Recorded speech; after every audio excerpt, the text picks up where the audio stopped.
Hi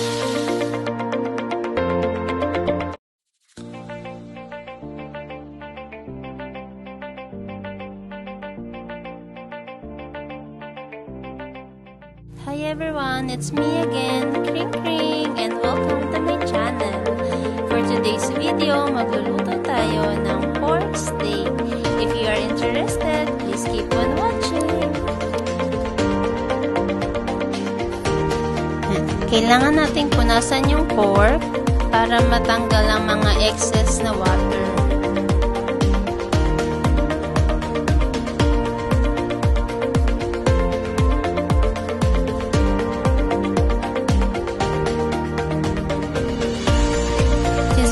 Palang hiwa ng pork chop, I decided to cut to into half. Ayan o, medyo makapal talaga yung hiwa ng pork chop kasi ganyan ko na siya binili sa supermarket.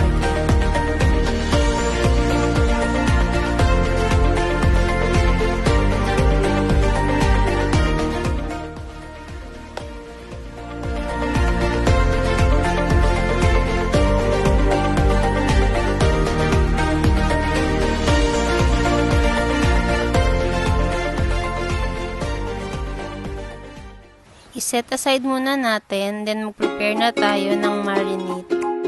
For the exact measurement, ilalagay ko ito sa description box below.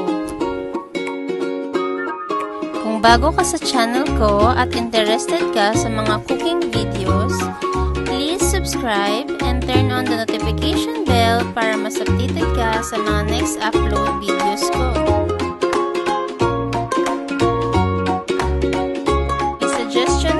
Kung may gusto kang ipaluto, just leave a message sa comment box below.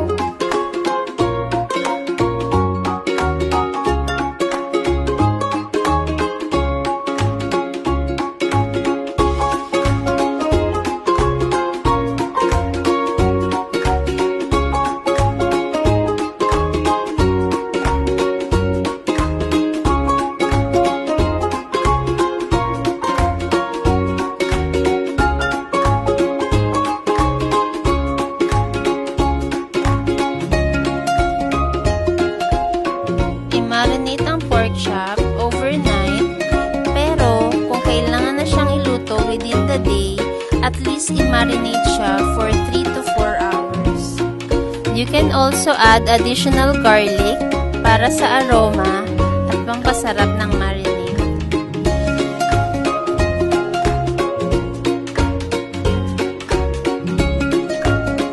Cover it with a sling wrap at ilagay sa fridge overnight.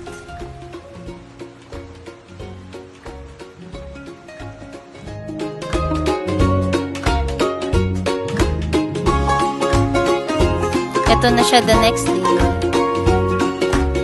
So now, ikat na natin ang sibuyas para panggisa into ring shape.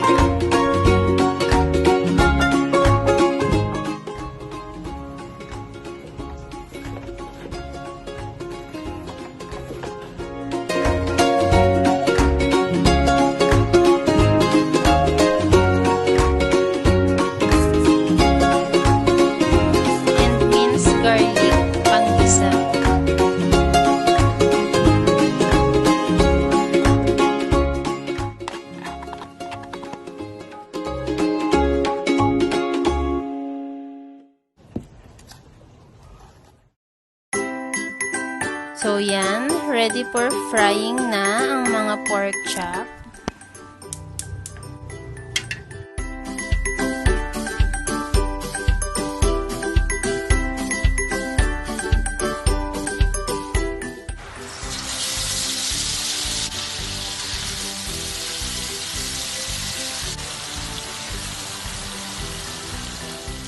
Bali, frying can help para mag-lock in yung flavor ng marinade sa pork chop. Bantayan mabuti ang piniprito kasi mabilis itong masunog dahil sa toyo.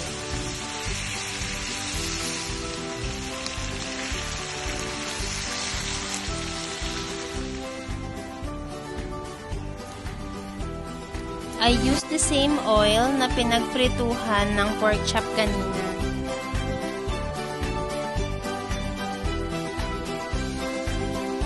And now, igisa na yung bawang. Then, I used the marinade na pinagbabaran ng pork chop. Yan, bali sinala ko lang siya kasi nandyan na yung flavor.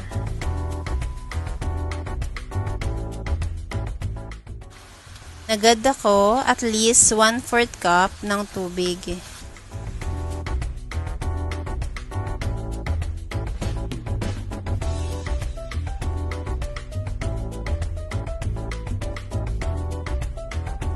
Now, you can add the fried pork chop and let it simmer hanggang mag-thicken ng sauce.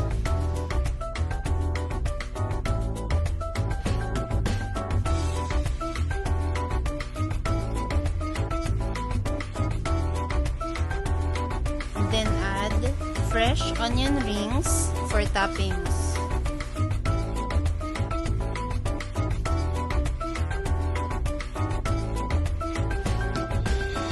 And it's done! I hope na-enjoy nyo ang recipe na ito. If you like this video, please give it a thumbs up.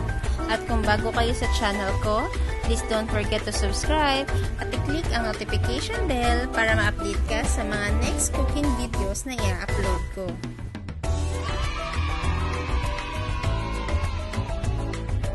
See you on my next video. Bye!